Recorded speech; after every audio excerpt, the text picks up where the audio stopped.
नमस्कार दोस्तों, कैसे हैं आप सभी लोग। भोर के 4 बजे उठकर हम फटाफट से ब्रश कर मैंने नहा लिया।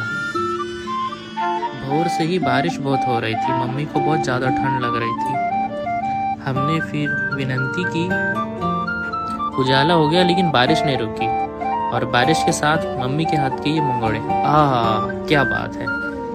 आज तो गौ माता भी दरवाजे के सामने आकर खड़ी हो गई, मानो इन्हें भी बाबा की कहानी सुनना हो। तो शुरू करें।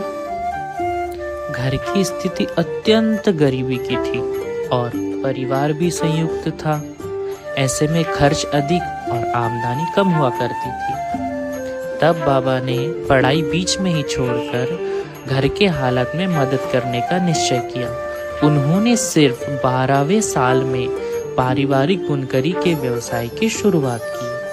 अब बाबा की उम्र 17वें साल की हो गई थी और ये वही उम्र है जब महान त्यागी बाबा जमदेव जी का विवाह हुआ था। बाबा का विवाह उनकी उम्र के 17वें साल यानी सन 1938 में मई महीने में नागपुर जिले के खापा गांव के प्रतिष्ठित निवासी श्रीमान बापूजी बुर्डे, इनकी सुकन्या और तड़फदार व अग्रण्य बुनकर नेता श्री सोमाजी बुर्डे, इनकी बहन वाराणसी बाई, इनके साथ संपन्न हुआ।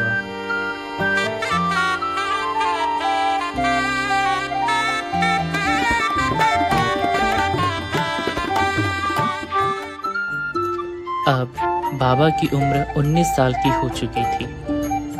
बाबा ने विवाह उपरांत उम्र के 19वें साल बुनकरी का व्यवसाय छोड़ दिया और वे सेठ केसरी मल के यहाँ बही खाता लिखने का काम मासिक 30 रुपए वेतन पर करने लगे। बाबा ने यहाँ 5 से 6 साल नौकरी की। बाबा जहाँ नौकरी करते थे वह सोने चांदी की दुकान थी। तब दुकान की देखरेख सेठ सरदार मल के भांजे डागाजी के हाथों सौंपी गई थी। एक दिन बाबा को दुकान साफ करते समय 10 तोले का हार बाहर खुला नजर आया। बाबा को धक्का लगा। उन्होंने फौरन उस सोने के हार को सेठ के पास लेकर पहुंच गए। सेठ ने अपने भांजे डागाजी को बुलाया। वह उनका भांजा था। उन्होंने डागाजी को हार के बारे में पूछताछ की और उसे एक जोरदार थप्पड़ लगाया। उन्होंने उससे कहा कि यह बाबा ईमानदार है, इसलिए हार ला कर दिया, अन्यथा यह हार चोरी हुआ होता अथवा गुम हो गया होता, तब इसका कौन जिम्मेदार रहता। इससे बाबा के सत्य और ईमानदारी यह गुण